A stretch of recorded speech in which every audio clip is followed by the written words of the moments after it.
Brought to you by TechnoSpark 20 series smartphones.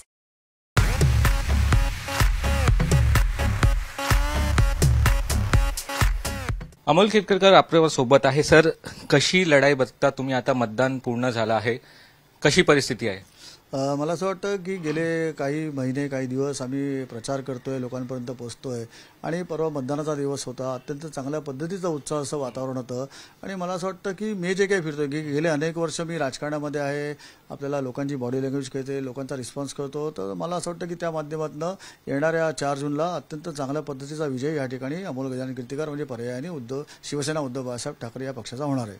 शिशिर शिंदे आता यांनी असा आरोप लावला आहे की गजानन कीर्तीकर यांनी बरोबर प्रचार केला नाही, त्यांना पार्टीमध्ये मधून बेदखल करावा. या पूर्ण प्रकरणात तुम्ही कशा बघतात? मला असं वाटतं की शिशिर शिंदे मुळात आहेत कोण? पहिले शिवसेनेत होते, नंतर परत ते मनसेत गेले, परत शिवसेनेत आले आणि आता शिंदेबरोबर गेले.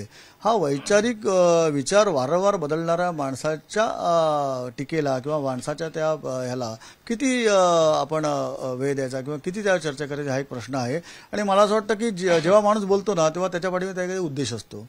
तो उद्देश कदाचित हा असावा का की काहीतरी आपल्याला मिळायला पाहिजे, कारण येणाऱ्या काळामध्ये राज्यपाल नियुक्त आमदारक्या येत आहेत, येणाऱ्या काळामध्ये मुंबई पदवीधरची निवडणूक येते, तर कदाचित त्याच्यावरती डोळा ठेवून शिशिर शिंदे असा आरोप करतात की काय लाईमलाईटमध्ये येण्यासाठी. त्याचाही विचार त्यांच्या पक्षाच्या नेतृत्वाने करावा. त्यांचा असा आरोप आहे की एकच ऑफिसमधून दोघेही काम करतात आणि तुम्ही त्यांचा वापर करून घेतलाय, असा आरोप लावला. बघा, हे ऑफिस आमचं खाजगी ऑफिस आहे आणि हे ऑफिस गेल्या अनेक वर्षांपासून एक केबिनमध्ये ते बसतात, एक केबिनमध्ये मी बसतो आणि ह्या माध्यमातून आमचं कामकाज गेले अनेक वर्ष चालू होतो.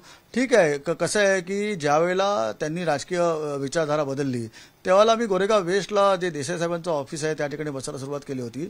परंतु बऱ्याचशा लोकांना हा स्पॉट माहिती आहे, ज्याला येणाऱ्या दृष्टीने त्यांना सोयीस्कर पडतं. ज्यांना इथे शक्य आहे त्यांना इथे भेटायचो आणि 60-70-80% लोकांना मी गोरेगाव वेस्टला भेटायचो. तर मला असं वाटतं का हा बिनबुडाचा आरोप आहे. आणि त्यांनी जो काही त्यांचा दुसरा आरोप आहे की फंड वापरला. हो ना, आम्ही 9 वर्षातला फंड आम्ही वापरला. गेले 10 वर्ष खासदार आहेत शिवसेनेचे गजानन कीर्तीकर. मला असं वाटतं की त्यांना निवडून आणणारे पदाधिकारी कार्यकर्ते यांच्या माध्यमातून गेल्या 9 वर्षामध्ये जी काय कामं आली ती शिवसेनेच्या आणि आमच्या सर्वांच्या माध्यमातून झाली आणि ते क्रेडिट 100% आम्ही घेणार, आम्हाला लोकांनी दिलंय. हा, गेल्या वर्षभरामध्ये त्यांनी पक्ष आणि विचारधारा बदलल्यानंतर त्यांच्या माध्यमातून जी काही कामं झाली त्याचं क्रेडिट त्यांनी घ्यायला पाहिजे. परंतु कदाचित त्याचंही क्रेडिट त्यांना मिळत नसावं आणि जर का ते त्यांना घेता येत नसेल किंवा मिळत नसेल तर त्यांच्या पदाधिकाऱ्यांचा, कार्यकर्त्यांचा किंवा त्यांच्या उमेदवाराचा तो कमजोरपणा आहे, त्याच्यावरती दुसऱ्यांवरती आरोप त्यांनी करू नये. वडिलांशी आम्ही बोललो, खूप नाराज दिसतंय असे जे आरोप त्यांच्यावर लावलेत. 100% बघा, कसं आहे की माणूस जो शून्यातनं विश्व निर्माण करतो आणि स्वतःच्या मेहनतीने आज इथपर्यंत पोहोचतो, त्याच्यावरती जर का तो त्याच्या विचारांवरती ठाम राहून सुद्धा जर का अशा पद्धतीचे आरोप होत असतील तर मला असं वाटतं की नक्कीच त्याला वाईट वाटेल. परंतु माझा दुसरा आरोप असा आहे, त्यांना पराजय दिसतोय. पराजय जेव्हा होत असतो तेव्हा कोणाला तरी खापर फोडायचं असतं. ते खापर फोडण्याकरता तर गजानन कीर्तीकरांचा वापर होत नाही ना, ह्याचाही विचार या सर्वांनी करायला पाहिजे असं मला वाटतं. ते म्हणतात काटेकी टक्कर आहे, पण तुम्ही पॉझिटिव्ह आहात का? अजिबात नाही. काटेकी टक्कर असेल तर आरोपच नसते झाले. आरोप होतात मुळात कशासाठी? आपल्याला कमी जर का त्या ठिकाणी मतं मिळाली, आपल्याला जर का पराजय होत असेल तर कोणावरती आरोप करायला लागतो. नाही तर आरोप तसे होत नाहीत. विजयाकडे जाणारा माणूस हा कोणावरती आरोप करत नाही. मी कुठे कोणावर आरोप केले? मी कुठं? बघा, आपण प्रचार करत असतो, नवीन नवीन पक्षांबरोबर आपण युती आघाडी करत असतो तेव्हा 19-20 हे होतच असतं.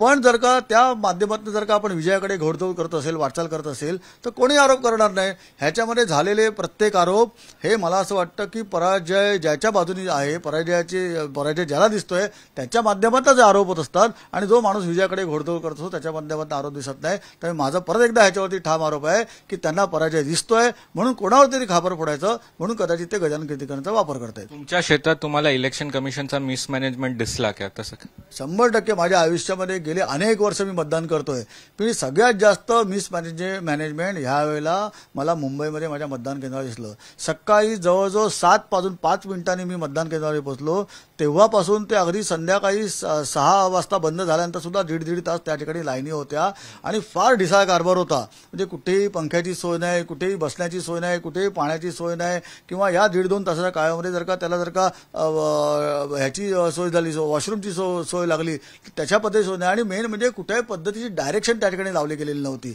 आज मी भवन्समध्ये गेलो, भवन्समध्ये रिक्षा बाहेर सोडली तर जवळजवळ 1.5 किलोमीटर चालायला लागायचं आणि तिथे आतमध्ये गेल्यानंतर डायरेक्शन कळायचं नाहीये. हा अत्यंत ढिसाळ कारभार हा मला असं वाटतं की तो उद्धवजीने आरोप केला ना की मुंबईमध्ये सर्वात जास्त मतदान हे शिवसेना उद्धव बाळासाहेब ठाकरे यांना होणार आहे, त्यामुळे ते कुठेतरी मतदान कमी करावं, त्याचा टक्का कुठेतरी घसरता ठेवावा, ह्याच्याकरता हे ढिसाळ नियोजन तर केले गेले की नाही असा कदाचित त्यांनी आरोप केला, त्याच्यामध्ये तथ्य आहे असं मला वाटतं. धन्यवाद. आमच्याशी बोलतो तर कॅमेरा पर्सन नितीन वन्नेसह सौरभ भक्ताने मुंबई तक.